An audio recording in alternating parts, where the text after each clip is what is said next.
আমি ইকোনমিক্স নিয়ে পড়াশোনা করেছি ভাই, এমনি এমনি কথা বলতেছি না।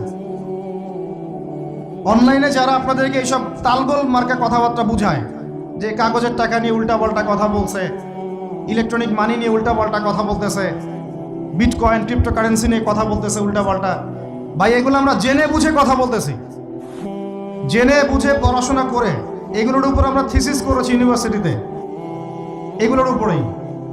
এমনি এমনি কথা বলতেছি না যে পেপার মানি আপনার পকেটে, আমার পকেটে যেটা আছে আপনার পকেটেও সেটাই আছে, এর ভিতরেও সুদ আছে। ইলেকট্রনিক মানি যেগুলো আমরা ইউজ করতেছি এগুলোর ভিতরেও সুদ আছে, অল্প হোক আর বেশি হোক। এর সামনে আসবে বিটকয়েন, ওইটার মধ্যে সুদের ভিতর উপর সুদ, তার উপর আসতেছে একটা সিস্টেম যেটা অলরেডি কয়েকটা কান্ট্রিতে অ্যাপ্লাই হয়ে গেছে, চায়নায়, উত্তর কোরিয়া, দক্ষিণ কোরিয়া ইত্যাদি কান্ট্রিতে। এটা হলো ক্যাশলেস সোসাইটি, মানে কোনো ক্যাশই থাকবে না সোসাইটির মধ্যে, ডিজিট থাকবে, খালি ডিজিট। মানে আপনি বলতে পারবেন না যে আমার 1 লক্ষ টাকা আছে, যদি বলি 1 লক্ষ টাকা আছে, টাকাটা আমার হাতে দেন দেখি, আপনি হাতে দিতে পারবেন না, দেওয়ার মতো কিছু নাই। ওইটা আপনার ডিজিটে থাকবে, নাম্বারে, ফিগারে। 1 লাখ এটা ফিগার। ইতিহাসে এমন কোনো কারেন্সি আসে নাই যেটা ধরাও যায় না, ছোঁয়াও যায় না, পকেটেও রাখা যায় না। এটা আসতেছে সামনে। যারা বুঝে না এগুলা, আমরা আক্রমণাত্মক কথা বলতে চাচ্ছি না, আল্লাহ পাক তাদেরকে হেদায়েত দান করুন। এগুলো হচ্ছে ভবিষ্যৎবাণী, আদতে এইগুলা বর্তমান বিশ্বে চলতেছে, আমাদের সে সম্পর্কে জ্ঞান নাই। আমরা অনেকেই ক্যাশলেস সোসাইটি প্রতিষ্ঠার চেষ্টা করতেছি, এটার মধ্যে যতটুকু কল্যাণ আছে না, তার চেয়ে বেশি অকল্যাণ আছে। যখন আমরা একটা জিনিস চালু হয়ে যায় তখন সবাই কিন্তু প্রতিবাদ করি না, যখন চালু হয়ে যায় তারপরে ওরা যখন ইসলাম বিরোধী এজেন্ডা বাস্তবায়ন করে তখন আমাদের টনক নড়ে। এক্সাম্পল দেই একটা, তাহলে বুঝবেন। আজকে ট্রান্সজেন্ডার নিয়ে যারা পেট্রোনাইজ করতেছে, পিছন থেকে ফান্ডিং করতেছে, এটাকে প্রমোট করতেছে, অনলাইন অফলাইন যেখানে ঢুকবেন খালি এগুলোই দেখা যাচ্ছে, এর পিছনে একটা সুদী এনজিওদের হাত আছে। কাদের হাত আছে? এখন সারা দেশে যখন এরা কারবার শুরু করেছিল তখন আমরা কিন্তু সবাই মিলে এইভাবে প্রতিবাদ করি নাই। আজকে যখন তারা একটা জিনিসকে প্রতিষ্ঠা করার চেষ্টা করতেছে ওদের স্বার্থে, ইসলামের বিপক্ষে, এখন আমাদের অনেকের টনক নড়তেছে যে আরে এ কি হচ্ছে, আমাদের মুসলমানদের বাচ্চারা এগুলো কি শিখতেছে। সমস্যা হচ্ছে আমরা সমস্যা আসলে শুরুতে বোঝার মতো ওই নূর, বাসিরা, হিকমা আমাদের এখনো পয়দা হয়নি। এবং শেষে গিয়ে একদম কুল, কি বলে ওটাকে, মাঝপথে গিয়ে যখন দড়িয়ে যখন নৌকা ডোবা শুরু করে তখন আমাদের হুঁশ ফিরে, আরে কি হচ্ছে। আল্লাহ পাক বিজয় দিবেন এটা বলে দিয়েছেন, কিন্তু বিজয়ের শর্ত দিয়েছেন। আল্লাহ পাক একটা সূরাতে বলছেন যে ওয়ালা তাহিনু বা'দা আউযু বিল্লাহি মিনাশ শাইতানির রাজিম। আমার গলার অবস্থা একটু খারাপ, এই জন্য কথা বলতে একটু কষ্ট হচ্ছে। শুনতে পাচ্ছেন আপনারা কি? ওয়ালা তাহিনু, তোমরা হীনবল হয়েও না। কাদেরকে বলছেন? আমাদেরকে বলছেন, তোমরা হীনবল হয়েও না। হীনবল বুঝেন, মানে দুর্বল হয়েও না। ওয়ালা তাহজানু, দুশ্চিন্তা করো না, টেনশন করো না, উদ্বিগ্ন হয়েও না। ওয়া আনতুমুল আ'লাউনা, তোমরাই বিজয়ী হবে। তোমরাই কি হবে? ইন কুনতুম মুমিনিন, যদি প্রকৃত মুমিন হও তবেই। বুঝতে পারলাম ভাই? আল্লাহ কে বলছেন? আমাদের সৃষ্টিকর্তা, আমাদের পালনকর্তা, আমাদের রিজিক দাতা, আমাদের বিধানদাতা, এই মহাবিশ্বের স্রষ্টা। পুরো মহাবিশ্ব আল্লাহ পাকের আইনে চলে, পৃথিবী বাদ দিয়ে। বলেন পৃথিবী বাদ দিয়ে কেমন করে? দুনিয়াতে মানুষ আল্লাহ পাকের বিধান মানে না, পুরো মহাবিশ্ব মানে। বুঝতে পারতেছি না? এই দুনিয়াতে এই পুরো মহাবিশ্বের কোটি কোটি গ্যালাক্সি, গ্রহ, নক্ষত্র, তারা, প্রত্যেকটা জায়গায়, মানে এমনকি একটা গাছের পাতাও আল্লাহ পাকের হুকুম ছাড়া, তাসবিহ ছাড়া চলে না। শুধু মানুষ হতভাগা একটা প্রাণী যে আল্লাহর জমিনে থেকে, আল্লাহর খেয়ে, আল্লাহর পরে, আল্লাহর বাতাস থেকে শ্বাস নিয়ে, আল্লাহর দেওয়া পানি পান করে, আল্লাহ পাকের দেওয়া অর্থ, সম্পদ, রিজিক, স্ত্রী, সন্তান সব ভোগ করে আল্লাহরই জমিনে আল্লাহ বিরোধী আইন চালু করে দিয়েছে। এই মানুষই একটা হতভাগা প্রাণী। মন খারাপ করেন না, আমার কথা রাগ করেন না, এগুলো বাস্তব। আর আমার দিকে তেড়ে এসে কোনো লাভ নাই, কারণ এটা হচ্ছে অকাট্য সত্য কথা যে আমরা আল্লাহ পাকের জমিনে আল্লাহর খেলাফতের দায়িত্ব পালন করছি না। আমরা আল্লাহ পাকের জমিনে আল্লাহর নিয়ামতগুলো ভোগ করে আল্লাহ বিরোধী অপশক্তির স্বার্থ রক্ষা করছি। না হলে বাংলাদেশের মতো জায়গায় কেউ ট্রান্সজেন্ডার চালু করতে পারে? একটা 90% মুসলিমের দেশে কেউ সুদভিত্তিক ব্যাংকিং সিস্টেম চালু করতে পারে, মদের বার চালু করতে পারে, জেনার লাইসেন্স দিতে পারে, পতিতালয় লাইসেন্স প্রাপ্ত হয়, কখনো ওই যে যাত্রা পালা গান ঢাকঢোল ডুগি তবলা বাজতেছে, কেউ প্রতিবাদও করতে পারে না। করতে গেলে তাকে বলা হয় সে মৌলবাদী, সে সন্ত্রাসী, সে জঙ্গি, উগ্রবাদী। তো আমরা যদি আল্লাহ পাকের জমিনে আল্লাহর খেয়ে আল্লাহর পরে আল্লাহ পাকের সব নিয়ামত ভোগ করে এই যদি হয় আমাদের অবস্থা, তাহলে আমাকে আপনি বলেন যে আল্লাহ পাকের কি বয়ে গেছে যে আমাদের হাতে আল্লাহ পাক এই দুনিয়াতে বিজয় দিবেন? আর কোনো জাতি নাই? পুরো মহাবিশ্বে সবাই আল্লাহর হুকুম মেনে চলে। সূরা বনী ইসরাঈল পড়েন, এমন কোন সৃষ্টি নাই আল্লাহ পাকের যে আল্লাহর তাসবিহ পাঠ করে না। শুধু মানুষই হতভাগা একটা সৃষ্টি, আমরা আল্লাহ মাফ করেন আমাদেরকে, নামাজও পড়ে না। কি করে না? পাঁচবার দিনে বলা হচ্ছে হাইয়া আলাস সালাহ, হাইয়া আলাল ফালাহ, সাফল্যের জন্য আসো, সালাতের জন্য আসো, কল্যাণের জন্য আসো। কানে ঢুকে না, যায় না নামাজ পড়তে। কোরআন, ওই যে বললাম বাসায়, সবার বাসায় কোরআন আছে। এমন কোন ব্যক্তি আছেন আপনারা যে আপনাদের বাসায় কোরআন নাই? প্রত্যেকের বাসায় আছে। এমনকি আপনার ফোনের মধ্যে অ্যাপসে আছে, খুলে দেখার সময় নাই। সময় কোথায়? মানে এত ব্যস্ত, সকাল থেকে রাত পর্যন্ত এতই ব্যস্ত মানুষ হতভাগা, কোরআন খুলে দেখার সময় নাই। আবার বলে, এসব কথা বললে আবার বলবে যে আমরা কি ইসলাম কম বুঝি? আপনারাই ইসলাম বুঝেন, আমরা বুঝি না। আপনারাই মুসলমান, আমরা মুসলমান না, এইগুলো বলবে। উমর রাদিয়াল্লাহু আনহু ঠিকই বলেছিলেন আজকে থেকে এই 1400 বছর আগে, যে ইসলাম ধ্বংস হবে যখন দেখবা তিনটা বিষয় সমাজে চলছে। এক, দল্লাতুল আলেম, আলেমরা যখন পথভ্রষ্ট হয়ে যাবে তখন সমাজে ইসলাম ধ্বংস হয়ে যাবে। দুই, ওয়াল আইম্মাতুল মুদিল্লিন, যখন আসবে এমন কিছু শাসক যারা পথভ্রষ্ট, মুদিল্লিন, তখন সমাজ ইসলাম ধ্বংস হবে। আর ওয়াল মুনাফিকিন ফি জিদারি কিতাবিল্লাহ, যে মুনাফিকরা যখন আল্লাহর কিতাব নিয়ে বাকবিতনটা করবে, মুনাফিকরাই বাকবিতনটা করবে যে আমরাই বেশি বুঝি ইসলাম, তোমরা বোঝো না। আর বাংলাদেশে টকশোর সংস্কৃতি চালু না হলে আমরা এটা বুঝতে পারতাম না যে আসলে এই হাদিসটা সত্য। মাথার উপর দিয়ে যায় কথা কিছু না, পরে লেকচার রিপিট শুনে নিন। মূল জায়গায় আসি। কোরআন ঘরে আসে, আমরা তেলাওয়াত করি না। নামাজের আজান কানে আসে, নামাজে যাই না। শেষ রাত্রে আল্লাহ পাক প্রথম আসমানে নেমে আসেন। কিভাবে নেমে আসেন আমরা জানি না, ওইটার কাইফিয়ত ব্যাখ্যা করার আমাদের দরকারও নাই। আল্লাহ পাক বলেছেন বাস ঈমান রাখি। এবং আল্লাহ পাক আহ্বান করতে থাকেন, কে আছো আমার কাছে কিছু চাইবা আমি তোমাকে দিব, সুবহানাল্লাহ। কে আছো আমাকে ডাকবা আমি তোমার ডাকে সাড়া দিব। কে আছো আমার কাছে ক্ষমা চাইবা আমি ক্ষমা করে দিব। এইভাবে ফজর পর্যন্ত আল্লাহ পাক আহ্বান করতে থাকেন। আমরা ওই সময় ফেসবুক চালাই, রিল্যাক্সে ঘুম দিই। তাহলে নামাজের আজান কানে যায়, নামাজ পড়ি না, কোরআন বাসায় আছে, তেলাওয়াত করি না, খুলেও দেখি না, 40 কুলখানি বাদ দিয়ে। আর শেষ রাত্রে আল্লাহ পাক আহ্বান করতে থাকেন, আমি উঠে ওযু করে 2টা রাকাত নামাজ পড়ে একটু দোয়া করব, সেটা পারি না। এই আমি আবার যখন দিনের বেলায় এলেম শিখতে যাই, এমন জায়গায় এলেম শিখতে যাই যেখানে নারী পুরুষ একাকার অবস্থা, ফ্রি মিক্সিং। আমি এমন এলেম শিখতে চাই যে এলেমটা আমাকে 20 বছরে 20টা সূরাও শেখায় না। 20টা হাদিস আপনার মুখস্থ নাই, আমি চ্যালেঞ্জ করতেছি আপনাকে। 20টা হাদিস আপনি দাঁড়ায় বলেন, ছোট ছোট হাদিস খালি।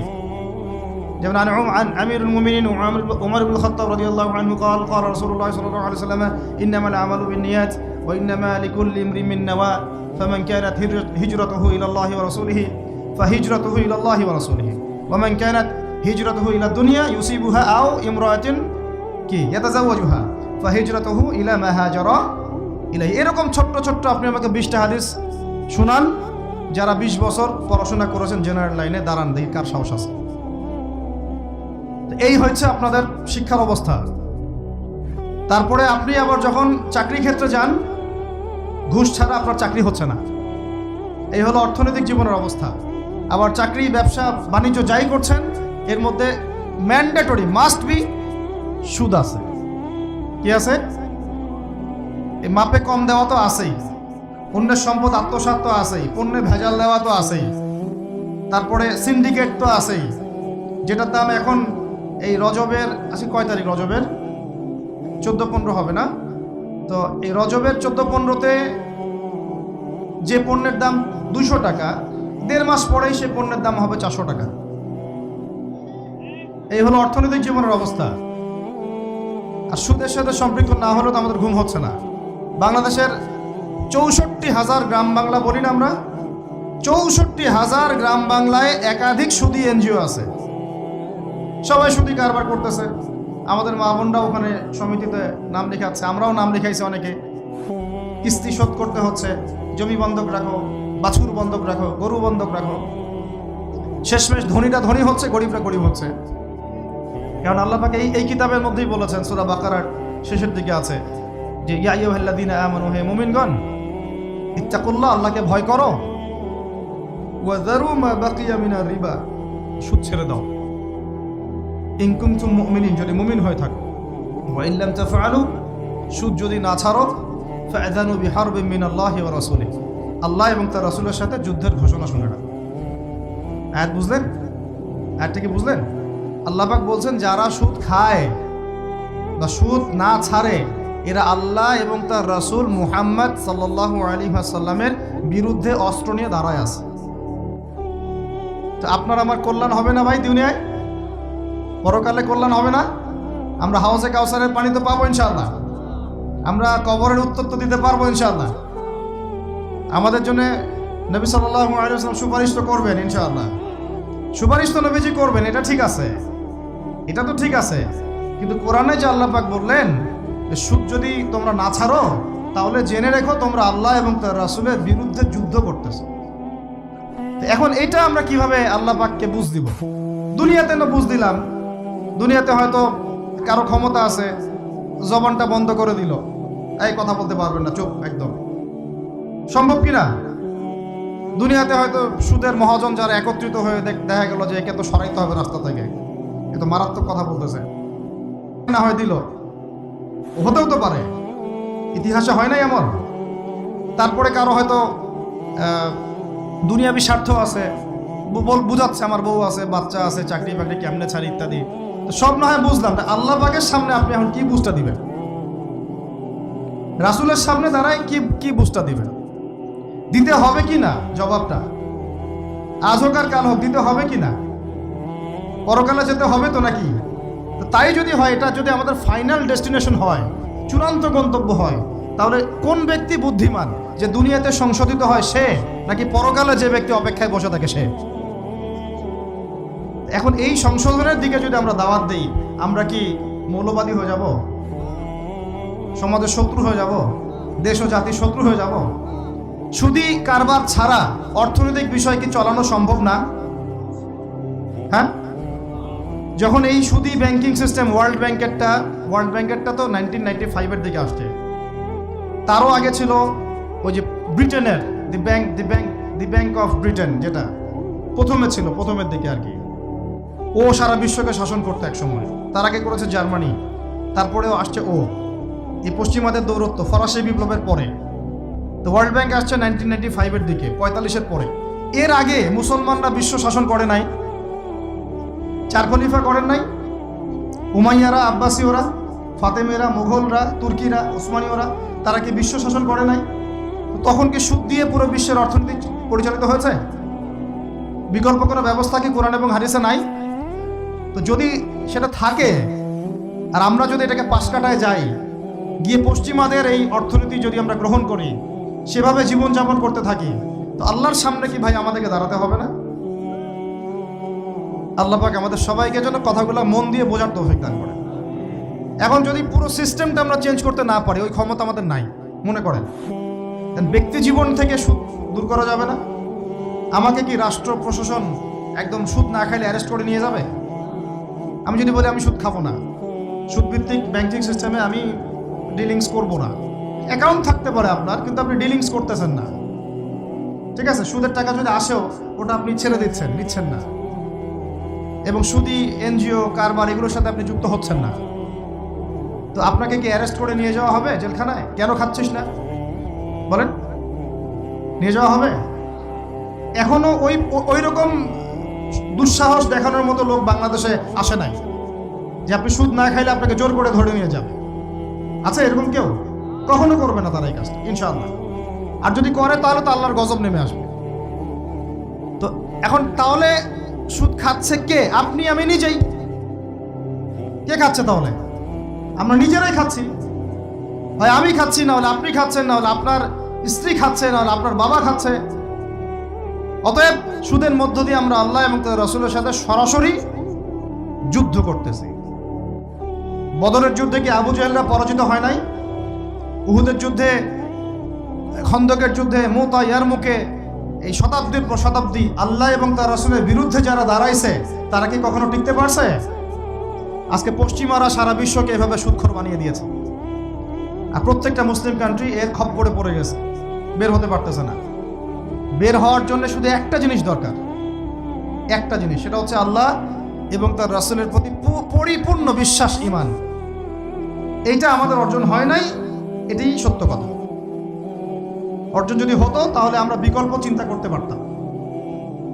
যদি আফগানিস্তান আগামী 10 বছর এভাবেই অর্থনীতি চালাতে পারে, এখন তাদের যে অবস্থা, আগামী 10 বছর যদি আর নতুন করে যুদ্ধ বিগ্রহ না হয় এবং তারা যদি এভাবেই আরো 10 বছর তাদের ডাবল কারেন্সির অর্থনীতি চালাতে পারে, সুদহীন, জাকাত ভিত্তিক, ইসলামিক, আমাদের বিশ্বাস আগামী 10 বছরে দেখবেন তারা মার্কিন ডলারের উপরে আধিপত্য বিস্তার করেছে, ইনশাআল্লাহ। ইনশাআল্লাহ। আমি ইকোনমিক্স নিয়ে পড়াশোনা করেছি ভাই, এমনি কথা বলতেছি না। অনলাইনে যারা আপনাদেরকে এইসব তালগোল মার্কা কথাবার্তা বুঝায়, যে কাগজের টাকা নিয়ে উল্টাপাল্টা কথা বলছে, ইলেকট্রনিক মানি নিয়ে উল্টাপাল্টা কথা বলতেছে, বিটকয়েন, ক্রিপ্টোকারেন্সি নিয়ে কথা বলতেছে উল্টাপাল্টা, ভাই এগুলো আমরা জেনে বুঝে কথা বলতেছি, জেনে বুঝে পড়াশোনা করে। এগুলোর উপর আমরা থিসিস করেছি ইউনিভার্সিটিতে, এগুলোর উপরেই। এমনি কথা বলতেছি না যে পেপার মানি আপনার পকেটে, আমার পকেটে যেটা আছে আপনার পকেটেও সেটাই আছে, এর ভিতরেও সুদ আছে। ইলেকট্রনিক মানি যেগুলো আমরা ইউজ করতেছি এগুলোর ভিতরেও সুদ আছে, অল্প হোক আর বেশি হোক। এর সামনে আসবে বিটকয়েন, ওইটার মধ্যে সুদের ভিতর উপর সুদ, তার উপর আসতেছে একটা সিস্টেম যেটা অলরেডি কয়েকটা কান্ট্রিতে অ্যাপ্লাই হয়ে গেছে, চায়নায়, উত্তর কোরিয়া, দক্ষিণ কোরিয়া ইত্যাদি কান্ট্রিতে। এটা হলো ক্যাশলেস সোসাইটি, মানে কোনো ক্যাশই থাকবে না সোসাইটির মধ্যে, ডিজিট থাকবে, খালি ডিজিট। মানে আপনি বলতে পারবেন না যে আমার 1 লক্ষ টাকা আছে, যদি বলি 1 লক্ষ টাকা আছে, টাকাটা আমার হাতে দেন দেখি, আপনি হাতে দিতে পারবেন না, দেওয়ার মতো কিছু নাই। ওইটা আপনার ডিজিটে থাকবে, নাম্বারে, ফিগারে, 1 লাখ, এটা ফিগার। ইতিহাসে এমন কোনো কারেন্সি আসে নাই যেটা ধরাও যায় না, ছোঁয়াও যায় না, পকেটেও রাখা যায় না। এটা আসতেছে সামনে। যারা বুঝে না এগুলা, আমরা আক্রমণাত্মক কথা বলতে চাচ্ছি না, আল্লাহ পাক তাদেরকে হেদায়েত দান করুন। এগুলো হচ্ছে ভবিষ্যৎবাণী, আদতে এইগুলা বর্তমান বিশ্বে চলতেছে, আমাদের সে সম্পর্কে জ্ঞান নাই। আমরা অনেকেই ক্যাশলেস সোসাইটি প্রতিষ্ঠার চেষ্টা করতেছি, এটার মধ্যে যতটুকু কল্যাণ আছে না তার চেয়ে বেশি অকল্যাণ আছে। যখন আমরা একটা জিনিস চালু হয়ে যায় তখন সবাই কিন্তু প্রতিবাদ করি না, যখন চালু হয়ে যায় তারপরে ওরা যখন ইসলাম বিরোধী এজেন্ডা বাস্তবায়ন করে তখন আমাদের টনক নড়ে। এক্সাম্পল দেই একটা, তাহলে বুঝবেন। আজকে ট্রান্সজেন্ডার নিয়ে যারা পেট্রোনাইজ করতেছে, পিছন থেকে ফান্ডিং করতেছে, এটাকে প্রমোট করতেছে, অনলাইন অফলাইন যেখানে ঢুকবেন খালি এগুলোই দেখা যাচ্ছে, এর পিছনে একটা সুদী এনজিওদের হাত আছে। কাদের হাত আছে? তো এখন সারা দেশে যখন এরা কারবার শুরু করেছিল তখন আমরা কিন্তু সবাই মিলে এইভাবে প্রতিবাদ করি নাই। আজকে যখন তারা একটা জিনিসকে প্রতিষ্ঠা করার চেষ্টা করতেছে ওদের স্বার্থে, ইসলামের বিপক্ষে, এখন আমাদের অনেকে টনক নড়তেছে যে আরে এ কি হচ্ছে, আমাদের মুসলমানদের বাচ্চারা এগুলো কি শিখতেছে।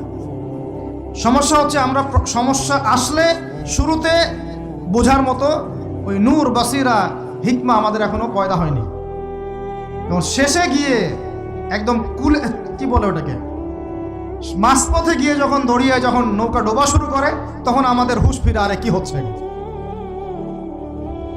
তো আল্লাহ পাক আমাদেরকে বিজয় দিবেন, এটা প্রতিশ্রুতি দিয়েছেন। যে একটা নিয়ে কথা বলতে গেলে ভিতরে চলে গেছে। আমার সমস্যা এটাই, আলোচনা করতে গেলে একটু বেশি ভিতরে চলে যাই, পরে আর বেরোতে পারি না। আপনারা কি আলোচনা বুঝতে পারতেছেন? আল্লাহ পাক আমাদেরকে প্রতিশ্রুতি দিয়েছেন যে তোমরা দুশ্চিন্তাগ্রস্ত হয়েও না, তোমরা টেনশন করো না, ভয় পেও না, হীনবল হয়েও না, আনতুমুল আ'লাউনা, তোমরাই বিজয়ী হবে এই দুনিয়াতে এবং আখিরাতে, তোমরাই বিজয়ী হবে ইন কুনতুম মুমিনিন, যদি প্রকৃতপক্ষে মুমিন হয়ে থাকো। আমাকে বলেন, যারা আজান শুনেও নামাজে যায় না, এরা কি মুমিন? বলেন।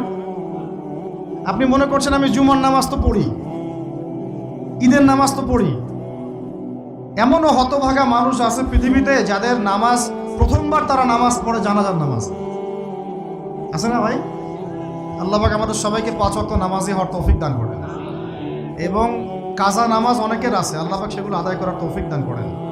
আপনারা যখন হজ উমরা সফরে যাবেন, বেশি বেশি সেখানে নামাজ পড়বেন, কারণ ওখানে 1 রাকাত নামাজ হারাম শরীফে পড়লে 1 লক্ষ রাকাতের নেকি হয়, আর মদিনা মুনাওয়ারায় পড়লে, মানে হারামে পড়লে 1000 নেকি হয়। আর এই দুইটা আমরা খুব ভালো জানি, মিম্বরে আলোচনা হয় খুব, মাশাআল্লাহ, তাই না? তো নসিহত হচ্ছে ওখানে গিয়ে আমরা বেশি বেশি নামাজ পড়বো, নফল নামাজ, ঠিক আছে? কাজা নামাজগুলো হিসেব করে আদায় করার চেষ্টা করবো ইনশাআল্লাহ। তবে হাদিসে আরেকটা জায়গা আছে, ওইটা আমরা ভুলে গেছি। আরও একটা মসজিদ আমাদের আছে ভাই, যেখানে 2 রাকাত নামাজ পড়লে জীবনের সব গুনাহ মাফ হয়ে যায়। ওইটা আমাদের পাঠ্যপুস্তকে নাই, আমাদের চেতনায় নাই, আলোচনায় নাই, মিম্বরে নাই, খুতবায় নাই। সেই মসজিদ কোথায়? ওই মসজিদ কি আমাদের না ইহুদিদের? কি মনে হয় আপনাদের? ওই আল-আকসা কি আমাদের না ওদের? ওইখানে 2 রাকাত নামাজ পড়লে, সফর করে 2 রাকাত নামাজ পড়লে জীবনের সব গুনাহ মাফ হয়ে যাবে। ওইখানে আমরা এখন ঢুকতে পারি না। কারো কোনো ফিকির আছে? ইয়াংদেরকে বলতেছি ভাই, লেকচারগুলো আমাদের বেশিরভাগই ইয়াংদের জন্য। যে এই যে সেলফি, এই শোডাউন, একজন বক্তাকে আপনি দেখতে চান, ইসলামী সেলিব্রিটিজম, এগুলো যে চালু করেছি আমরা, এইগুলো দিয়ে দিন আল্লাহর জমিনে কায়েম হবে না। এগুলো ভালোবাসা মহব্বতের নিদর্শন না। সত্যি সত্যি যদি আমাদেরকে আপনারা মহব্বত করে থাকেন, এমনভাবে নিজেকে গড়েন যাতে বাইতুল মুকাদ্দাস জয় করতে পারেন। ওই দিন বুঝবো যে আপনারা আমাদেরকে মহব্বত করেন, আমাদের কথা শুনেন, মানেন, বুঝেন। এমন একটা জামা আমাদেরকে করতে হবে যার একজন নেতা থাকবে, একটা নেতা, একদম সামি'না ওয়া আতা'না, শুনলাম মানলাম, এমন নেতা। এত ইখতিলাফ, এত বিভক্তি চলবে না। মানে বিভক্তি, ইখতিলাফ থাকতে পারে মাসলা মাসাইলের ব্যাপারে, ফিকহি ব্যাপারে, কিন্তু এই এত দলীয় বিভক্তি থাকা যাবে না। এক টেবিলে আলেমদেরকে বসতেই হবে। আলেমরা যদি এক টেবিলে না বসে ঐক্যের দৃষ্টান্ত স্থাপন না করতে পারে, জনগণ ঐক্যবদ্ধ হতে পারবে না। বাংলাদেশের সবচেয়ে বেশি দরকার এখন ওলামায়ে কেরামের ঐক্য। আমরা যারা ছোটরা আছি, আমাদের মূল কাজ এখন এইটাই, আমরা এটাই ফিকির করি কিভাবে আলেমদেরকে একটা জায়গায় বসানো যায়। আলেমরা যদি ঐক্যবদ্ধ হতে পারেন, জনগণ একদিকে ফোকাস করে চলতে পারবে ইনশাআল্লাহ। এবং তাদের মধ্যে যদি একজন আমির নিযুক্ত করা হয় এবং তার কথা যদি আমরা সূরাভিত্তিক মেনে চলি, ইনশাআল্লাহ বাংলাদেশ কেন, পুরা বিশ্বে দিন কায়েম করা সম্ভব। আমরা এই দিক থেকে আমরা মোটামুটি 20-30 বছর পিছায় আছি এখন, বুঝতে পারছেন না আমার কথা? এই দিক থেকে দেখেন, আল্লাহ নবী সাল্লাল্লাহু আলাইহি ওয়াসাল্লাম মক্কাতেও সাহাবীদের মধ্যে কখনো বিভক্তি হতে দেন নাই। একজন নেতা, তার আন্ডারে সব সাহাবীরা বায়াত করে আছেন, হাতে হাত রেখে, ব্যাস যা বলবেন তাই। ডানে যাইতে বললে ডাইনে, বামে যাইতে বললে বামে। মার খাচ্ছেন, যদি নবীজি বলেন হিজরত করে চলে যাও, হিজরত করে চলে গেল আবিসিনিয়ায়, তাই না? আর যদি নবীজি বলেন সবর করো, সাবরান আলা ইয়াসির ফাইন্নামা উইদাকুমুল জান্নাহ, সবর করো, তোমাদের জন্য জান্নাত, সবর করতেছেন, মার খাচ্ছেন, তাও কোনো কথা বলতেছেন না। এইরকম সামি'না ওয়া আতা'নার জেনারেশন না থাকলে দিন কায়েম হয় না, যেটা আমাদের বিগত 50 বছর আমরা করতে পারি নাই। এটাই সত্য কথা। এটা করার জন্য সবার আগে আমাদের মনের হিংসা দূর করতে হবে। কি দূর করতে হবে? মনের হিংসা দূর করতে হবে, মনের অহংকার দূর করতে হবে, নিজেকে ছোট মনে করা শিখতে হবে। আমি ছোট মানুষ, বড়রা যে দায়িত্ব দিবেন সেটা পালন করব। আলেম ওলামার সহবতে থাকবো, তাদের পরামর্শ চলবো, আমাকে যেভাবে গাইড করেন সেভাবে চলবো, যখন যে দায়িত্ব আসবে সেটা পালন করব। চিন্তা এরকম না থাকলে আপনি চলতে পারবেন না, বিদ্রোহী হয়ে যাবেন তখন। বেয়াদবি, এই যে প্রথম একটা কথা বলছি, বেয়াদবি। আমরা অনেকেই বড় বড় বরেণ্য আলেমদের সাথে বেয়াদবি করছি, তাদের মানিজ্য হানি করছি। অনলাইনে লাইভে চলে আসলাম, একটা কথা বলে দিলাম, একটা পোস্ট দিয়ে দিলাম, ভাবছি আমি ইসলামের বড় উপকার করে ফেললাম। আদতে আমি বিশৃঙ্খল একটা অবস্থা ছিল, আরো বিশৃঙ্খলতা বাড়ালাম। আমি কাছাকাছি তো আনতেই পারলাম না। কিছু মানুষের কাজ দেখলে মনে হচ্ছে যে তাদের একটাই কাজ। কি একটাই কাজ? অনলাইনে একটা একটা করে আলেম, একটা একটা করে বক্তা, একটা একটা করে দায়ীর নাম ধরে ধরে সমালোচনা করা। এটা করে আপনি দিনের কি উপকারটা করতেছেন? এই কাজগুলো করে আপনি দিনের কোন জায়গায় খেদমতটা করতেছেন বলেন? এতে করে মানুষের দিন সম্পর্কে, সেই আলেম সম্পর্কে, সেই বক্তা সম্পর্কে, সেই ওস্তাদ সম্পর্কে, সেই ইসলামী দল সম্পর্কে কি ভালো ধারণা সৃষ্টি হচ্ছে না খারাপ? আমরা যদি প্রশ্ন করি যে আপনি নিজের চেহারাটা একটু আয়নায় দেখেন না, আপনার ভিতরে কি কোনো দোষ নাই? আপনি কি এই উম্মার নেতৃত্ব দেওয়ার যোগ্যতা অর্জন করেছেন? কতগুলো কিতাব পড়েছেন? কি ডিগ্রি অর্জন করেছেন? কতটুকু সার্টিফিকেট অর্জন করেছেন? কতটুকু তাজকিয়া অর্জন করেছেন? কতটুকু আপনি নূর অর্জন করতে পারলেন? কতটুকু বাসিরা আছে আপনার? কয়টা মসজিদ করেছেন? কয়টা মাদ্রাসা করেছেন? কয়টা ইসলামিক সংগঠন করলেন? কয়টা কিতাব লিখলেন? কয়টা লেকচার দিলেন? আপনি নিজে কি করলেন দিনের জন্য? এই চিন্তাটা করা দরকার নাই যে আমি নিজে কি করলাম দিনের জন্য, ও কি করলো, ওর কি খেদমত, ওর কি দোষ, ওর কি ত্রুটি, এইগুলোর চর্চা আমরা ব্যস্ত হয়ে আছি। এই একটা কারণে আমাদের ওলামায়ে কেরামদের মধ্যে ঐক্য হচ্ছে না, দুর্ভাগ্যজনকভাবে। কারণ আমরা একটা শ্রেণী আলেমদের ইজ্জত ধোয়ার পিছনে লেগে গেছি।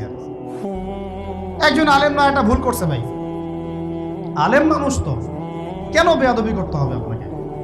কেন আপনাকে একটা সেশন করতে হবে? কেন একটা এটা করতে হবে, সেটা করতে হবে? চুপ করে থাকেন। আপনি পারলে তার সাথে আপনি পার্সোনালি দেখা করেন, তার কাছে যান, তার কথার পিছনের কারণটা খুঁজে বের করার চেষ্টা করেন।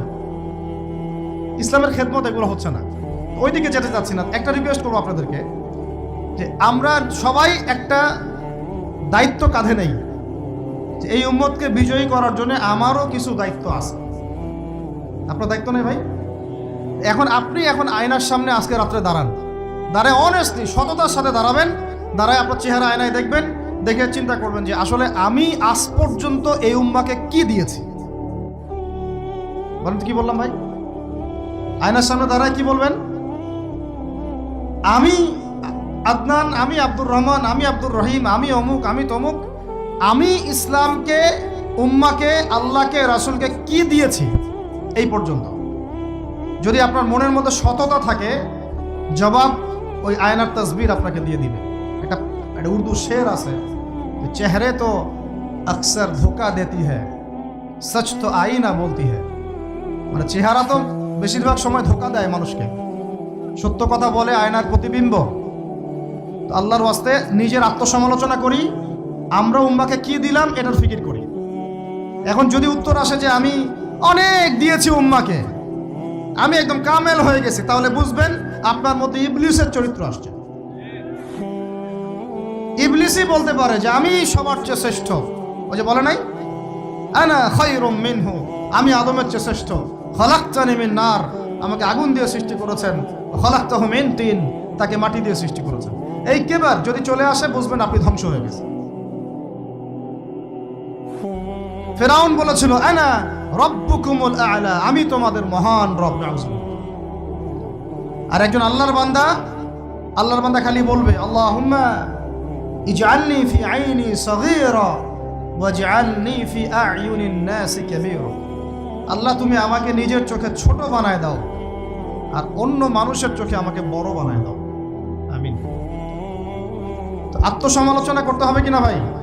এখন যদি আমার উত্তর আসে যে না আমি তো আসলে ভাই কিছু করতে পারি নাই, এই টুকটাক কিছু লেকচার দিয়েছি এতটুকুই, এখনো আমি উম্মাকে ঐক্যবদ্ধ করতে পারি নাই, উলামায়ে কেরামকে এক জায়গায় আনতে পারি নাই, আমি এখনো কোনো ইসলামিক বড় কোনো অ্যাসোসিয়েশন ফর্ম করতে পারলাম না, এখন পর্যন্ত আমি 100টা কিতাব লিখতে পারি নাই, এখনো আমি ইফতা দেওয়ার মতো বা মুফতি হওয়ার মতো যোগ্যতা অর্জন করিনি, এখনো আমার কোরআনের কত জ্ঞান শেখা বাকি, কত আলেমের সহবতের থেকে নূর নেওয়া বাকি, এখনো কত দূর যাওয়া বাকি।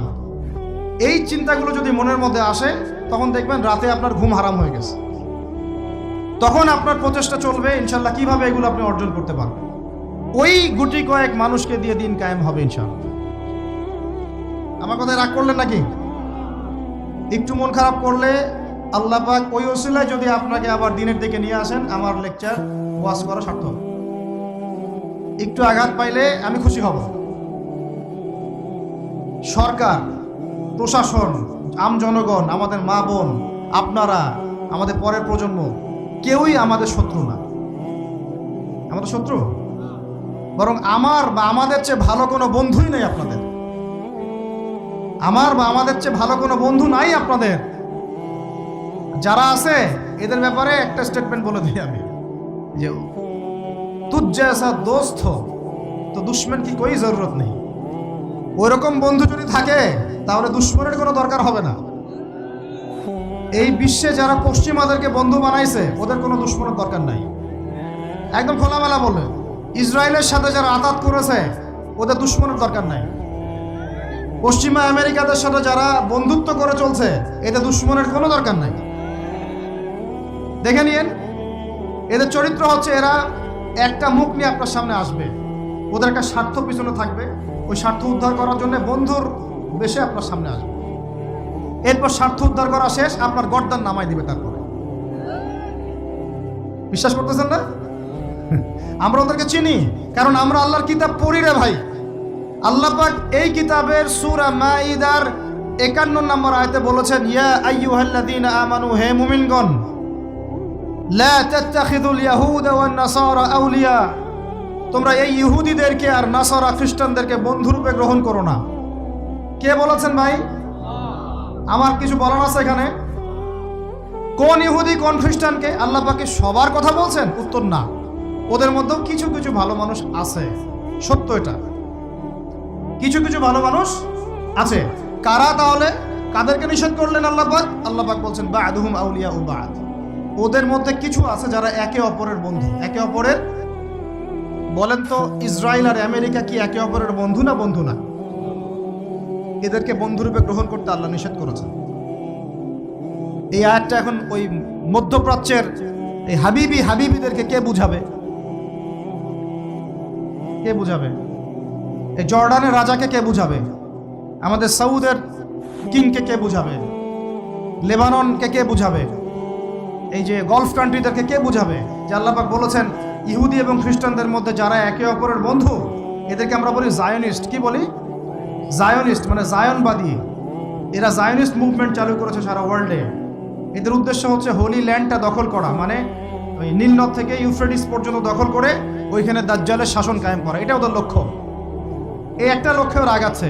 এদেরকে আল্লাহ পাক বন্ধুরূপে গ্রহণ করতে নিষেধ করেছেন। এই আয়াতটা আপনি ওদেরকে কিভাবে বুঝাবেন? আল্লাহ পাক আরো বলছেন ওয়ামা ইয়াতাওয়াল্লাহুম মিনকুম। আয়াত কিন্তু শেষ হয়নি এখনো। আল্লাহ পাক বলছেন ওয়ামা ইয়াতাওয়াল্লাহুম মিনকুম, তোমাদের মধ্যে হে মুমিনরা কেউ যদি ওদের দিকে মুখ ফিরাও, মানে ওদেরকে অ্যালায়েন্স রূপে গ্রহণ করো, ফাইন্নাহু মিনহুম, তুমি তখন তাদের অন্তর্ভুক্ত হয়ে যাবে। নাউযুবিল্লাহ। তার মানে কি তারা কাফের হয়ে যাবে? আমরা কি তাহলে এদের সবাইকে কাফের বলছি, তাকফির করছি? উত্তর না। যারা বলে আমরা এদেরকে তাকফির করেছি, এরা ডাহা মিথ্যাবাদী। এরা হচ্ছে ডাহা মিথ্যাবাদী। আমরা এ ধরনের মধ্যপ্রাচ্যের শাসকদেরকে তাকফির করি নাই, আগেও করিনি, এখনো করি না, ভবিষ্যতেও ইনশাল্লাহ করব না। আল্লাহ পাক কি বলছেন তাহলে? আল্লাহ পাক আয়াতের শেষে উত্তর দিচ্ছেন ওয়ামা ইয়াতাওয়াল্লাহুম মিনকুম ফাইন্নাহু মিনহুম, তোমাদের মধ্যে কেউ যদি ইহুদি নাসারাদের সাথে, জায়নিস্টদের সাথে জোট গঠন করো, ওদেরকে বন্ধুরূপে গ্রহণ করো, তাহলে তোমরা তাদের অন্তর্ভুক্ত হয়ে যাবে, আমাদের কেউ থাকবে না। এর মানে তারা কি হবে? ইন্নাল্লাহা লা ইয়াহদিল কওমাজ জালিমিন, আল্লাহ পাক এই জালেমদেরকে হেদায়েত দেন না। তার মানে তারা হবে জালেম। কি হবে? আল্লাহ পাক শব্দ ইউজ করেছেন কি? জালেম। অতএব যদি কেউ জায়নিস্টদেরকে মিত্ররূপে, বন্ধুরূপে গ্রহণ করে, সে ব্যক্তি হোক, সমাজ হোক, সরকার হোক, রাষ্ট্র হোক, সে জালেম হয়ে যাবে। কি হবে ভাই? সে কি কাফের হবে? উত্তর না। কাফের হবে, কি হয়ে যাবে? জালেম। ইন্নাল্লাহা লা ইয়াহদিল কওমা যালিমিন। আল্লাহ পাক জালেমদেরকে হেদায়েত দেন না। এই জন্যই তো মদের বার ওপেন করতেছেন, এখন কনসার্ট করতেছেন, হ্যালোইন করতেছেন, এইটা করতেছেন, ওইটা করতেছেন। কেন? আল্লাহ পাক নারাজ হয়েছেন। আল্লাহ পাক কি হয়েছেন? নারাজ হয়েছেন আল্লাহ পাক। এখান থেকে ফিরে না আসলে আল্লাহ পাক ধরবেন। তো এখান থেকে আপনি বুঝতে পারছেন যে পুরো বৈশ্বিক প্রেক্ষাপটে আমাদের অবস্থাটা কি। আরো একটা আয়াত আছে, এটা সূরা বাকারা। এটা আরো মারাত্মক। এটা আল্লাহ পাক তার নবীকে বলছেন যে ওয়ালান তারদা। ভালো করে শোনেন যুবকরা, আল্লাহ পাক বলছেন ওয়ালান তারদা। আপনারা হয়তো অনেকে গ্রামার জানেন না, যারা মাদ্রাসা ব্যাকগ্রাউন্ডে তারা জানেন, বুঝবেন।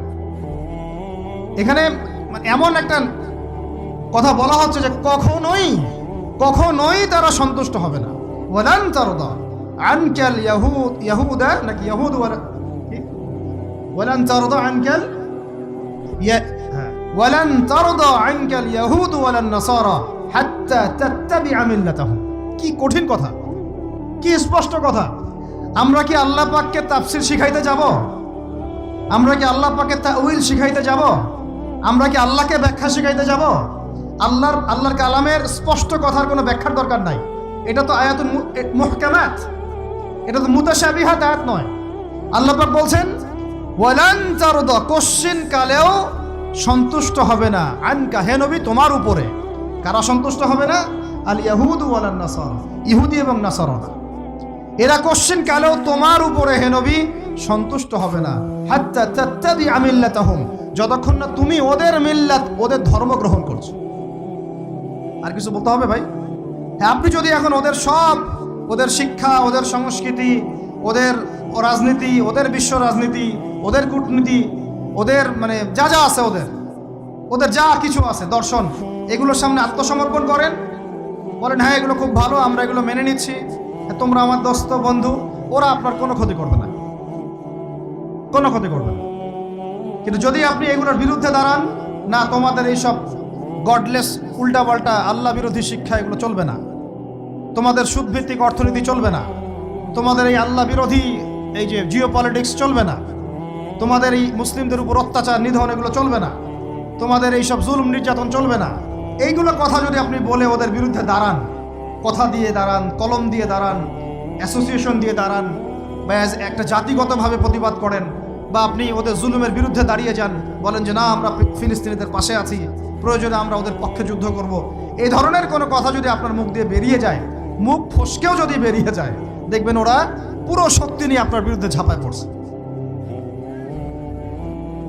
বুঝতে পারেন নাই মনে? আর কেমনে বললে বুঝবেন আমার জানা নাই। এর চেয়ে আর খোলামেলা কোনো কথা বলা সম্ভব না। এই হলো কোরআনের কথা। আরো আছে, আরো বলি একটা, নিতে পারবেন তো? এই একটা নিতে পারবেন তো? আল্লাহ নেওয়ার তৌফিক দান করেন। কোরআনের কিছু আয়াত আছে সবাই নিতে পারে না। কোন কোন আয়াত আছে শুনলে মানুষ মনে করে যে কোরআন তো আমার জন্যই নাজিল হয়েছে, আর কোন কোন আয়াত আছে শুনলে মানুষ মনে করে এই আয়াতটা নাজিল করার কি দরকার ছিল। নাউযুবিল্লাহ। এখন এই যুগ চলতেছে, সব মানতে রাজি, কিসের পর্দা? পর্দার কি দরকার? সব মানি কোরআনের, যাকাত ভিত্তিক, কিসের যাকাত? যাকাত দেওয়ার কি দরকার? সব মানি, চোরের আবার হাত কাটতে হবে কেন? মানবতা বিরোধী কাজ। সব মানি কোরআনের, ব্যভিচার করলে রজম কেন করতে হবে? এটা তো বর্বর মধ্যযুগীয় আইন। কথা বুঝতে পারে না? কোরআনের সবাই নিতে পারে না। কোরআনে 400 থেকে 450 জায়গায় আছে যে আল্লাহ রাব্বুল আলামিনের দিন প্রতিষ্ঠার জন্য তোমরা দাওয়াতের পাশাপাশি জিহাদ করো। কি করো? ওই শব্দ নিতেই পারে না মানুষ, শুনলেই। যারা ইসলামের বিরুদ্ধে আছে, সরাসরি বিরুদ্ধে আছে, ওরা তো এমনি নিতে পারেই না, এটা আলাদা বিষয়। যারা দাড়ি টুপিওয়ালা কালিমা পড়া কিছু মুসলমান আছে, মুনাফিক নামধারী মুসলমান, এরাও নিতে পারে না। দেখেন নাই কি অবস্থাটা হইলো অক্টোবর মাসে, এই যে প্যালেস্টাইন ইস্যু নিয়ে এই প্রকাশ্য একটা জিহাদ চলতেছে ইহুদিদের সাথে, একদম স্পষ্ট, সবাই চিনতেছে কারা হকপন্থী কারা বাতিলপন্থী। একটা মানুষ যে নামাজ পড়ে না সেও চিনতে পারতেছে যে হ্যাঁ এরা জালেম, এরা মাজলুম, তাই না? প্রশাসনের 98% ভাই এটাই বিশ্বাস করে যে ইসরায়েল জালেম, এই ফিলিস্তিনের ভাইরা মাজলুম। অনেক অনেক ভাইয়ের সাথে আমাদের দেখা হয়, কথা হয়, চা খাই। আল্লাহ পাক তো একটা জায়গা দিয়েছেন আলহামদুলিল্লাহ মহব্বতের। তারা বলে যে হুজুর, যদি সত্যি আমাদের সুযোগ থাকতো বা আমাদেরকে যদি আল্লাহ পাক সুযোগ দিতেন, ওই রকম কোনো নেতা আমাদের থাকতো, আমরা সবার আগে গিয়ে ওখানে যুদ্ধ করতাম। তা আমাদের দেশের প্রশাসনের লোকজন বলেছে, কথা বুঝতে পারতেছেন? কিন্তু মুসলমান নামধারী, আলেম নামধারী, কিছু দাড়ি টুপিওয়ালা বুঝতে পারলো না যে ওই ভাইরা মাজলুম আর এরা জালেম। এরকম চলমান তাজা একটা জাজল্যমান ইস্যুতেও ঘুরিয়ে ফিরিয়ে ইনিয়ে বিনিয়ে ইসরায়েলের পক্ষ নেওয়া শুরু করলো। এটা নিয়ে বলতে বলতে আমি ক্লান্ত হয়ে গেছি, আর আমি এগুলো বলতেও চাই না, আমার লজ্জা লাগে। এদের বিরুদ্ধে দু একটা কথা বলতে আমার এনার্জি লস হয় এবং লজ্জাও লাগে। নির্লজ্জ শ্রেণী, নির্লজ্জ। দেখেন সিরাজউদ্দৌলার নাম শুনেছেন? বেচারা পরাজিত হয়েছে। বেচারা কি হয়েছে? কিন্তু লড়াই করে পরাজিত হয়েছে। মীর জাফরের নাম শুনেছেন? ও বেটা ব্রিটেনের হাত ধরে জয়লাভ করেছে, জয়লাভ করে মসনদেও বসেছে, কিন্তু কিয়ামত পর্যন্ত মানুষ গাদ্দারদেরকে মীর জাফর নামে ডাকে। কথা বুঝতে পারেন নাই? তো সবসময় দুনিয়ার সাফল্য, দুনিয়ার বিজয়, দুনিয়ার আধিপত্য সবকিছু না। জনগণ সব বুঝে এখন। বাংলাদেশের ইয়াং জেনারেশন স্পেশালি, তারা অনেক পড়াশোনা করে এখন, বুঝে, আলেমদের সাথে থাকে। হক বাতিল এভাবে আপনি আলাদা করতে পারবেন না। হককে বাতিল, বাতিলকে হক বানাইতে পারবেন না।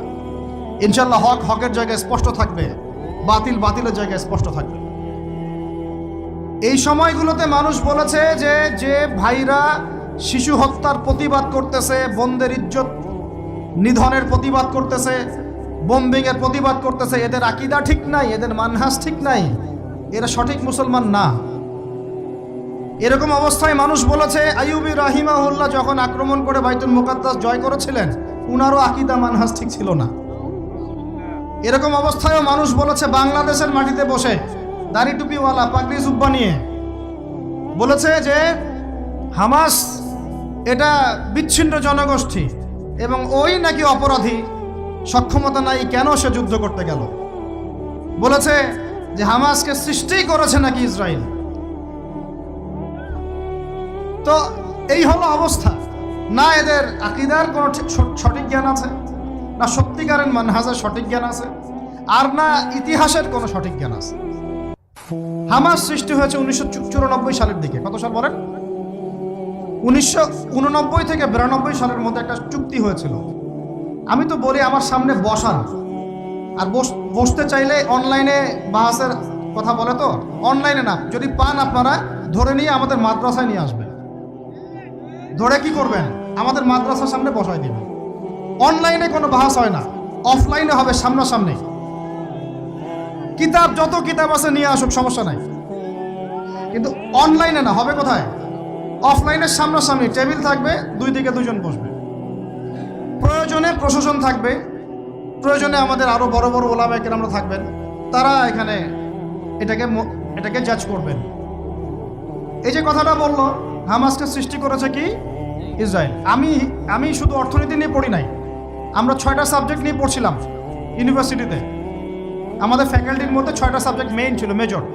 একটা হলো ফিলোসফি, একটা হলো ইংরেজি, একটা অর্থনীতি, একটা এই গ্লোবাল অ্যাফেয়ার্স মানে জিওপলিটিক্স, যেটাকে আমরা জিওপলিটিক্স বলি, আর একটা হচ্ছে হিস্ট্রি, আর একটা হচ্ছে পশ্চিমা দর্শন। যে পশ্চিমা দর্শনের এতগুলো কথা আমরা বলি, এমনি এমনি বলি না, আমরা জানি ওদের দর্শনের মধ্যে কোথায় কুফর আছে, কোথায় শিরক আছে। এখন ইতিহাস আপনাকে ছোট্ট করে বলতেছি। 1989 সালে একটা চুক্তি হয়েছে ফিলিস্তিনের সাথে। এই চুক্তিটার নাম 89 থেকে 92 এর মধ্যে, এই চুক্তিটার নাম হচ্ছে অসলো শান্তি চুক্তি। বলেন কি বললাম? এই চুক্তিটা সাধারণ ফিলিস্তিনি যারা তাদের ভূমি ফেরত চায়, যারা ইসরায়েলের পতন চায়, যারা এই জুলুমের বিরুদ্ধে দাঁড়িয়ে আছে, ওরা মেনে নেয় নাই। তো যারা মেনে নেয় নাই, পরবর্তীতে তারা এই হামাস নামক সংগঠনটা তৈরি করেছে। এটা সশস্ত্র অবস্থান। ওদের দুইটা অংশ আছে, একটা আল কাসাম ব্রিগেড আরেকটা হচ্ছে দাওয়ার জন্য। কিছু মানুষ দাওয়াতের মেহনতে থাকে, কিছু মানুষ সশস্ত্র যুদ্ধ করে। এটা উড়ে এসে জুড়ে বসে নাই। এরা বিগত প্রায় ৭৫ বছর থেকে ধাক্কা সহ্য করতে করতে করতে করতে আজকে বাধ্য হয়ে জায়গা আসছে। একটা কিতাব বাজারে আসবে ইনশাল্লাহ, আপনারা দোয়া করেন যেন কিতাবটাকে মানে সবচেয়ে সেরাভাবে যেন আল্লাহ পাক আনার তৌফিক দান করেন। এর নাম হচ্ছে হুরমাতুল আকসা। কি নাম? আল্লাহ পাক যেন তৌফিক দান করেন, আমিন। একদম বিগত ৫,০০০ বছরের ইতিহাস আপনাকে দিয়ে দিব ইনশাল্লাহ। কত বছর? ৫,০০০ বছর পুরাতন ঘটনা আল আকসা। কত বছর ভাই? ৫,০০০ বছর। ওইটা ইব্রাহিম আলাইহিস সালামের হিজরতের জায়গা। ওখান থেকে ইয়াকুব আলাইহিস সালামের ছেলেরা মিশরে আসছে। ওইখান থেকে মুসা আলাইহিস সালামের যুগে তারা আবার গিয়েছে আল আকসা দখল করতে। ওইখানে আমালেকা সম্প্রদায়ের সাথে জিহাদ হয়েছে। তালুতের বাহিনীর মধ্যে দাউদ ছিলেন, তিনি জালুতকে পরাজিত করে ওইখানে ইসলামী খেলাফত কায়েম করেছিলেন ৪০ বছর। তারপরে আসছে সুলাইমান আলাইহিস সালামের ৪০ বছর। তারপরে ওদেরকে নেবুজাদনেজার বের করে দিয়েছে। তারপরে ঈসা আলাইহিস সালাম আসছেন, ঈসা আলাইহিস সালামকে তারা মানে নাই। আল্লাহ পাক আবার নির্যাতন শাস্তি দিয়েছেন টাইটাসের হাতে, রোমান সেনাপতি টাইটাসের হাতে। তারপরে এরা মদিনায় গিয়ে আক্রাগারে বনু কুরাইজা, বনু কাইনুকা, বনু নাজিরে, খাইবারে এদেরকে আল্লাহ নবী যুদ্ধ করে বের করে দেন। পরে এই ১২৫০ বছর ইসলামী খেলাফতে ওরা জীবনেও বাইতুল মুকাদ্দাসে ঢুকতে পারে নাই। এই ১৯১৪ সালে এসে ঢুকছে। কত সালে? ৫,০০০ বছরের ইতিহাস তো ভাই আমি ৫ মিনিটে বলতে পারবো না। সংক্ষিপ্ত করে বুঝালাম যে ১২৫০ বছর তারা বাইতুল মুকাদ্দাসের আশপাশেও ঘেঁষতে পারে নাই। এই ব্রিটিশদের সহযোগিতা নিয়ে ঢুকেছে ১৯১৪ থেকে ১৮-র মধ্যে, প্রথম বিশ্বযুদ্ধ চলাকালীন, যখন ওসমানীয়রা ব্রিটিশদের বিরুদ্ধে ছিল। উসমানীয়দেরকে পরাজিত করে ওরা এই জায়গাটা দখল করেছে। করার পরে ওই জায়গায় কিন্তু দেখেন জায়গা দখল করে ব্রিটেন ওখানে থাকে নাই, ওই ইহুদিদেরকে জায়গা দিয়ে দিয়েছে। রহস্যজনক না? এত লিবারেট করলো, করে নিজে থাকে নাই, ইহুদিদেরকে থাকতে দিল। এই যে বলেছি বা'দুহুম আউলিয়াউ বা'দ, এরা একে অপরের বন্ধু। এরা একে অপরের কি বন্ধু? যে বন্ধুত্ব দেখলেন, প্রথম বন্ধুত্ব জায়গা দিয়ে দিল। তারপরে ১৯১৪ থেকে ৪৫ সাল পর্যন্ত ব্রিটিশরা এদেরকে পেলে পুষে বড় করলো, অর্থ দিয়ে, সামরিক যান দিয়ে, মিলিটারি সহযোগিতা দিয়ে, ব্যাংকিং সিস্টেম দিয়ে, যা পারছে সব দিয়ে দিয়েছে, যা পারছে সব দিয়েছে। দেওয়ার পরে ওকে বড় করেছে। তারপরে দ্বিতীয় বিশ্বযুদ্ধ হলো, ওই সময় রুলিং স্টেট চেঞ্জ হয়ে গেল, ব্রিটেনের জায়গায় চলে আসলো আমেরিকা। এবার আমেরিকা এসে ব্রিটেন তাদেরকে যে সহযোগিতাটা করত তার চেয়ে ১০০০ গুণ বেশি সহযোগিতা করা শুরু করল। করতে করতে ওকে সাধারণ সামরিক অবস্থা থেকে নিউক্লিয়ার মিসাইল সম্পন্ন কান্ট্রিতে পরিণত করল। এখন ওর কাছে নিউক্লিয়ার অস্ত্র আছে, ও সারা বিশ্বে ভেটো দেয়। ইরানের কাছে কয়টা অস্ত্র আছে, তাই না? ইরান পারমাণবিক কর্মকাণ্ড চালাচ্ছে নাকি, ওই দেশ করছে নাকি, সেই দেশ করছে নাকি, ও কিন্তু জীবনে বলে না যে তার কাছে কয়টা পারমাণবিক অস্ত্র আছে। বলে? কখনো বলছে? আর এই কোরআন আল্লাহর কিতাবই আমাদেরকে বলেছেন, আল্লাহর কিতাবে আল্লাহ পাকই আমাদেরকে বলেছেন যে ওয়াইদু লাকুম মাস্তাতা'তুম মিন কুওয়া, তোমরা শক্তি অর্জন করো। কি অর্জন করো? তোমরা মুসলমানদেরকে আল্লাহ বলেছেন তোমরা শক্তি অর্জন করো। শক্তি অর্জন করলে কি হবে?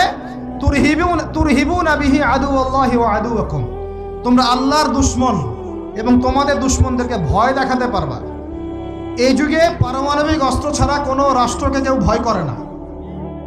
ভয় করে? ওই আয়াতের উপরে আমল মুসলমানরা আমরা করতে পারি নাই, আমল করেছে ইসরায়েল। বুঝাতে পারলাম না? বুঝাতে পারি নাই মনে হয়। এই আয়াতের উপরে আমরা আমল করতে পারিনি এখনো। আমল করেছে কারা? ও শত শত পারমাণবিক অস্ত্র তৈরি করে রেখে দিয়েছে।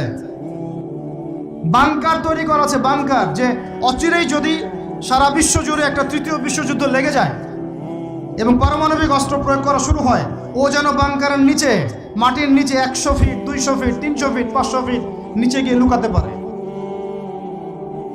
আর আমরা এখন কিসে পড়ে আছি জানেন? আলুর মধ্যে আল্লাহ নাম পাওয়া গেছে, গরুর কলিজায় কালিমা পাওয়া গেছে। আমরা এখানে পড়ে আছি ভাই। মন খারাপ করতেছেন নাকি? এই হলো আমাদের অবস্থা। কি একটা অবস্থা! আমরা পড়ে আছি এখনো কলা নিয়ে।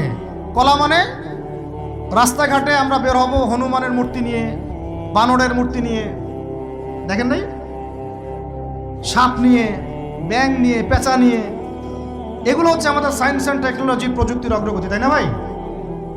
আজ পর্যন্ত আমরা কয়টা অ্যাপস তৈরি করতে পারলাম, কয়টা সফটওয়্যার তৈরি করতে পারলাম, কয়টা মিসাইল তৈরি করতে পারলাম। আমাদের আকাশ, এই পুরো আকাশ, আমার কথা রাগ করে না, আমি কারো দুশ্মন না, জাস্ট আমি আমার জায়গা থেকে অ্যাজ এ নাগরিক কথা বলছি। আমাদের দেশের আকাশ সুরক্ষিত না, সুরক্ষিত না, 100% সুরক্ষিত না। আপনাদের খবরই নাই। আর ইসরায়েলের আকাশ, আপনি মারবেন কোনো মিসাইল, ওর আয়রন ডোম রেডি করে রাখছে, আকাশেই আপনার মিসাইল ধ্বংস করে রেখে দিবে। যে কাজগুলো আমাদের করা দরকার, আল্লাহ পাক আমাদেরকে করতে বলছেন এই কিতাবের মধ্যে, যে তোমরা ওয়াইদ্দু লাকুম মাসতাতাতুম মিন কুওয়া, সাধ্যমতো শক্তি অর্জন করো তোমরা। কাদেরকে বলছেন? আমাদের হিন্দু ভাইদেরকে, ইহুদিদেরকে, খ্রিস্টানদেরকে, বৌদ্ধদেরকে। কিন্তু পুরো বিশ্বের হিন্দু ভাইরা, বৌদ্ধরা, ভাই বলছি আমি, আদম সন্তান তো তারা নাকি, ওই সেন্সে বলছি আর কি। হিন্দু সম্প্রদায়, বৌদ্ধ সম্প্রদায়, চাইনিজদের বৌদ্ধ সম্প্রদায়, রাশিয়ান, আমেরিকান, ন্যাটোদের আমেরিকান, খ্রিস্টান সম্প্রদায়, ইহুদি সম্প্রদায়, ওরা সবাই এই আয়াতের উপর আমল করে দেখিয়ে দিয়েছে। আর আমরা বললাম পড়ে আছে কিসে ভাই? ওই যে আমিনটা জোরে হবে, নাচতে হবে। হাতটা আমি এখানে বাঁধবো না, এখানে বাঁধবো না, এখানে বাঁধবো না, এখানে বাঁধবো। আর কিছু মানুষের ওয়াজের টপিক এইগুলা, ওয়াজের টপিক এইগুলা, মানে ইখতলাফি মাসআলাগুলোকে নিয়ে বাহাস করতে চায়। আরে ভাই, যেগুলাতে ইখতলাফ আছে মাসআলায়, সেগুলো নিয়ে তো বাহাস হয় না। এটা তো ইখতলাফি মাসআলা, ফিকহি ইখতলাফি মাসআলা, এটারও দলিল আছে, দেখা যাবে এটারও দলিল আছে। কোনোটার খুব বেশি শক্ত, কোনোটার একটু কম, কোনোটা একটু জয়ীফ, কোনোটা একটু জাল, কোনোটা হাসান, বা কোনোটা মোতাবাতির পর্যায়ে, এরকমই হবে হয়তো। আমরা পড়ে আছি এইখানে। কিছু মানুষকে আমার এটা বুঝতে 10 বছর লাগছে। কিছু মানুষকে সমাজে লেলিয়ে দেওয়া হয়েছে, লাগিয়ে দেওয়া হয়েছে বাংলাদেশের মুসলমানকে এগুলোতে ব্যস্ত রাখার জন্য। তোমাদের চোখ খুলো, তোমরা তোমাদের আকলের দরজা খুলো। যুবক ভাইরা, তোমরা চোখ খুলো, কলবের দরজা খুলো। বড়রা, আপনারা চোখ খুলেন। এদেরকে লাগিয়ে দেওয়া হয়েছে মুসলমানদের মধ্যে এই সিলি বিষয়গুলোকে নিয়ে দ্বন্দ্ব সৃষ্টি করার জন্য।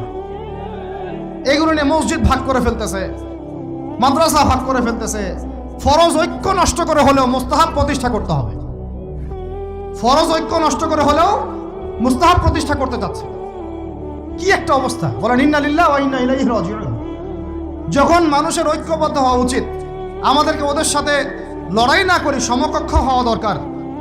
যে শক্তিতে, অর্থনীতিতে, সমরনীতিতে, সব দিক থেকে আমরা সমমানের, ওরা আমাদের দিকে চোখ রাখাতে পারবে না, এগুলো নিয়ে ভাবা দরকার। আমরা পড়ে আসি এখন এগুলো নিয়ে। এদিকে অর্থনীতিতে সুদ খাচ্ছি দিব্যি, আল্লাহর আইন একটাও বাস্তবায়ন করতে পারতেছি না আমরা। ঐক্য বিনষ্ট হয়ে যাচ্ছে। ওলামায়ে কেরামের সংখ্যা কম, এই চেয়ারে বসার মানুষদের সংখ্যা কম। আমাদেরকে এখন বসতে হয়, আমরা আল্লাহর কাছে কান্নাকাটি করি। এটা কি হচ্ছে? আমি কি নিয়ামত পাচ্ছি না ফিতনায় পড়ে আছি? আমি কি আল্লাহর নিয়ামত প্রাপ্ত বান্দা না ফিতনায় নিপতিত হলাম? স্টেজ ভর্তি ওলামায়ে কেরাম বসে থাকেন, বড় বড় মুহাক্কিক আলেমরা, আমাকে কথা বলতে হচ্ছে। আমি নাদান নগণ্য বান্দা, তাহলে আমি কি ফিতনায় পড়ে আছি না আল্লাহ পাক আমাকে নিয়ামত দিয়েছেন? এটাই ভাবতে কুলকিনাটা পাচ্ছি না আমরা। এই চেয়ারগুলোতে আপনাদেরকে বসতে হবে না? শুধু কি আলেম ওলামারাই দায়িত্ব পালন করবেন? আপনাদেরকে পড়াশোনা করতে হবে না? আলেম তৈরি করতে হবে না? শিক্ষা নিচ্ছেন, প্রথমে বললাম 20 বছর পড়তেছেন, কোরআনের বালাই নাই, হাদিসের বালাই নাই, নৈতিকতার বালাই নাই, মেয়েদের সাথে ফ্রি মিক্সিং, অ্যাফেয়ার্স, হারাম relation, PUBG, free fire, TikTok, এগুলাই। তো এই জেনারেশনটাকে দিয়ে আমি কেমন করে দিন প্রতিষ্ঠার দিকে কথা বলতে পারি? আমার কথা রাগ করতেছে নাকি ভাই? আমি একটু কাঠখোট্টা মানুষ আর খোলামেলা কথা বলি, এটা আমার দোষ। তবে এই দোষটা নিয়ে আমি আল্লাহর পথে কাজ করতে চাই।